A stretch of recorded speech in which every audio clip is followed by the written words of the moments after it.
Hi, Founder fans. Today's founder is John Haring. Now, John Haring is a lot of fun, not necessarily because he wrote the Orangetown resolutions, which we get to, but because his work in several different states. So let's talk about it. John Haring was from upstate New York, a town called Orangetown. Now, Orangetown was in Orange County. I want to talk for a second about resolutions. Leading into the American Revolution, just before hostilities started and even after they began, many towns and counties would get together and write resolutions. Essentially, much the same way these towns and counties would send representatives to their colonial legislatures, well, they would also get together and write instructions to their representatives in the colonial legislatures, and these instructions were usually called resolutions. And the person we think wrote the resolutions for Orangetown, which is in upstate New York, a couple dozen miles north of New York City, the person we think wrote the Orangetown resolutions was a gentleman named John Haring, to my right.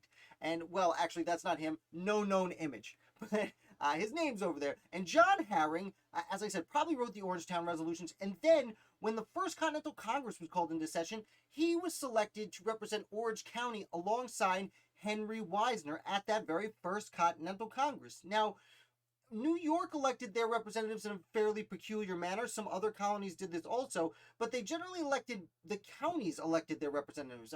William Floyd from Long Island was elected by Suffolk County. Many of the members from New York City were elected by New York, I think now it's called,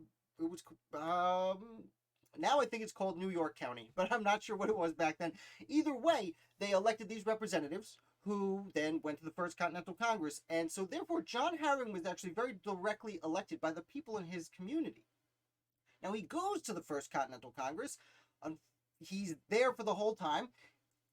New York City, believe it or not, actually sends pretty conservative delegates to the First Continental Congress who didn't want to say too much against the king, including people like John Jay, was very conservative when things first got going. John Haring, however, and Henry Wisner, and some of the other people from the counties outside New York City, the more rural areas, they were a little bit more excited to not be radical yet. This is the First Continental Congress, but make a bold statement. And so John Haring and his buddy Henry Wisner were able to essentially rein in the conservatives from New York, and what the results were, they helped defeat the Galloway Plan of Union and instead bring us the Continental Association and the Declaration of Rights and Grievances that were signed and sent out after the First Continental Congress. Now, John Haring is a very peculiar case because most people who went to the First Continental Congress and were there till the end signed the document. John Haring didn't actually sign the Continental Association. He left pretty much right away to come back to New York and start helping his community get back to business, because there was no revolution yet. It would still be another 6 months till the Battle of Lexington and Concord. Now, once there was a Battle of Lexington and Concord, well, John Haring becomes a dedicated revolutionary. He's sent to the New York Provincial Congress and is actually president pro tempore of the New York Provincial Congress for a while, which in a fashion kind of made him chief executive while they sorted out the writing a state constitution and electing a first governor and everything like that. Haring then spends pretty much the entirety of the 1780s in the New York State Senate, and he really commits to the state level at that point, though I will note he is twice sent back to the Continental Congress, at that point called the Congress of the Confederation, before essentially returning to New York. Now, he comes back to New York. He becomes a person who settles boundary disputes. He actually goes to a meeting in Connecticut that is set up to cool down tensions and boundary disputes between New York and Massachusetts. Again, one of the many reasons the Constitution was written for the United States was to help states settle things like border disputes.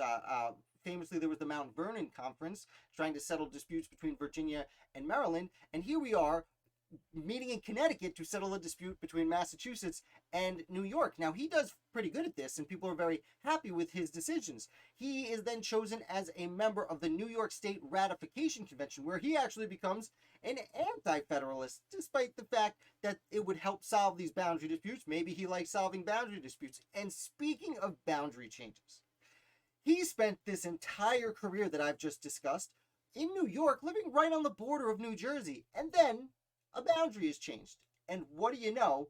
His house now falls on the New Jersey side of the line. And this longtime New York delegate who didn't want the Constitution because he wanted New York to maintain the power, is now a New Jersey resident, and he is actually sent to the New Jersey Assembly for 2 years because, well, he was good at being a politician and New Jersey recognized that. So he goes to New Jersey for 2 years and then he returns. He actually ends up moving back to New York because he spent his life there and obviously preferred New York. And he moved back to New York and he is again sent to the New York State Senate after having just served in the New Jersey Assembly.